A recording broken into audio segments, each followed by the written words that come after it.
can't you say a prayer in school? Why can't a child wear a shirt to school with a cross on it? Or an American flag on it, for that matter? Now we're going to move on to freedom of speech. Our abridging the freedom of speech or of the press. Cannot abridge freedom of speech or of the press. This one's pretty simple, pretty basic, right? Everybody agrees you should be able to say whatever you want. Well, back then, they had a lot of issues with freedom of speech. The governor of Boston tried to shut down the Boston Gazette several times, tried to sue Samuel Adams over the stuff he was saying about the governor. Some of it was pretty bad stuff, but since Sam was such a big hero to everyone in Boston, it got pushed away. They couldn't even put together a kangaroo court to convict him, but they tried. And the same thing's going on nowadays as far as denial of rights of the press and rights of freedom of speech. For instance, our new Supreme Court nominee, Ms. Kagan, no one can interview her. It's been completely forbidden. You can't even interview her family.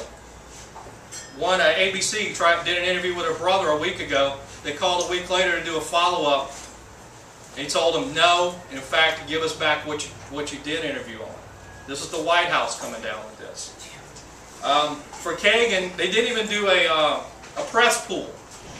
They had a White House staffer interview her,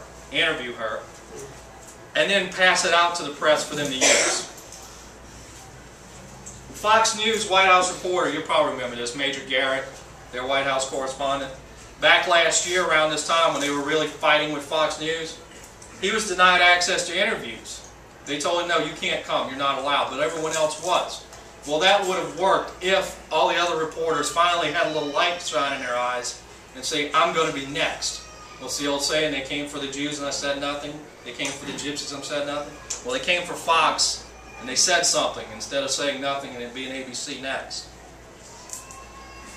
And then you remember when the White House first got into power, this regime, they asked people to turn in emails and websites that were spreading lies about the administration and their policies. That was frightening. That was very frightening. When you take it in the context of what the founders went through in the 1700s, when you had people like Joseph Warren, Dr. Joseph Warren, he was one of the heads of the Sons of Liberty. He was running the spy network for the Sons of Liberty then. He was trying to disseminate information out. You couldn't just openly go out and talk about the king. You would be arrested, you'd be thrown in jail. So Dr. Warren kept everything under the table, kept everything hush-hush.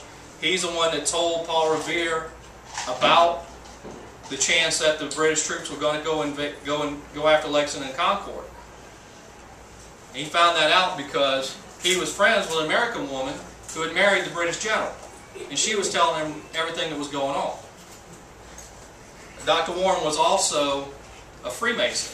Actually, he was the Freemason. He was the head Freemason for the entire American continent. So he knew how to keep things secret. So when people say, oh, well, all the Founding Fathers were Freemasons and all, yeah, they were. A lot of them were. It was a club. It was a club that they could all go join, that they knew, one, the other men in that club were upstanding citizens and could keep their mouths shut. That's why they joined. It was really more of a spy network than anything. Maybe we need one of those now. Now let's go on to the rights of assembly. Rights of the people to peaceably assemble. Here we are. Isn't this great? It's great, right? You can't do this in China. You can't do this in Cuba. God help us if it ever comes to that. But that's the right to assemble. The patriot organizations such as the Sons of Liberty, they had to meet in secret for fear of arrest for conspiring against the king. One of the rights of peaceful assembly, one of the reasons why they brought it up was because of the the Boston Massacre. That was a group of people there protesting. Some British soldiers got nervous and started shooting. There are some reports that Samuel Adams might have been in the crowd yelling fire at the time. Sam was a badass. But how strong is our right to assemble? It's only as strong as we're willing to push back on. For example, Cape Coral, Florida, the city government canceled their Tea Party at the last minute over fears that too many people would show up. National Park Service is now proposing, is actually going forward with this, banning all protests on the National Mall. From Lincoln Memorial to the Washington Monument, you will never see another crowd of people there with signs. August the 28th. Right. August the 28th. Does that sound constitutional to anyone here? No. But they're doing it to protect the grass. That's what they said. They want to protect the green space. I'll buy the AstroTurf. Yeah. The Houston Tea Party, put it a little closer to home here. The 2009 Houston Tea Party at Jones Plaza, April 15th, downtown. City officials at Jones Plaza, I saw this myself, I don't know if any of you were there, they kept blocking all the entrances. They would put all the gates up. They were forcing the Houston police to close off all the gates. We had two women there from the city managing everything. And they said, well, it's a fire hazard to have all these gates open. They said it was a fire marshal command to close off all the exits and all the entrances. She also said that you couldn't bring any sticks in, you couldn't bring in any American flags. She wanted to throw them in the garbage. And they kept asking her why, and she said, why do they need to come in with an American flag? Don't they know they're Americans? This was right here in Houston, folks. So watch your rights to assemble. Watch all of your rights. They're only as good as you are willing to defend them. They're only as strong as you are strong enough to defend them. If you're willing to push back, most of these people will back off. But if you just take it, they'll keep pushing forward. Another thing about the rallies that people hold, the Tea Party rallies. I'm sure James and Melissa can attest to the insurance costs that the city's put on you for hosting these events, and paying huge fees to use public property for the rally. If you're out in your precinct and you meet some liberal wacko in your neighborhood, and you start talking about the Tea Parties a little bit, and he says, oh, why are the Tea Parties so against big government? They're holding their rallies on public parks. Because they paid $10,000 to rent that public park. That's why. It's not free.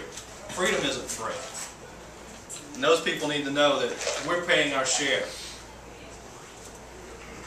Now let's move on to the right to petition. Right to petition the government of a redress of grievances. What does that mean? Well, back then in the 1700s, petitions were the only way to get their point across to people. You couldn't send a blanket email. You couldn't have an email bomb or a fax bomb to your congressman. So what they would do is they would go around their towns and get everybody to sign their petition saying, I don't want Fred's chicken in my yard, or whatever they were talking about, and bring it before their legislators to get them to act on it. Well, the problem with that was, if you were an American, Parliament didn't care what you said. Every time Parliament proposed another tax on the colonists, the people were denied their right as Englishmen to petition Parliament. The English Bill of Rights, it was written in 1689 when the Protestants defeated the Catholics and they forced William and Mary to give these rights to the people. It was still a case of the government handing rights to the people, though. Very different subject. But one of the things they did was that all Englishmen had the right to petition their Parliament for a redress of grievances. Well, we were Englishmen, but the Crown decided that since there was an ocean between us, you don't get to do that. So no Continental Congress or any other body, House of Burgesses or anything like that, had any voice in Parliament. It became that a body of men lorded over and taxed the Americans from far away in England, without their consent or representation. Now, does that sound familiar to what's been going on lately with the health care bill and other bills? Taxation without representation, not listening to their constituents? So what's going on now as far as a redress of grievances? We have town hall meetings. The town hall meetings back in the summer, they erupted with citizens demanding that their representatives listen. Protests and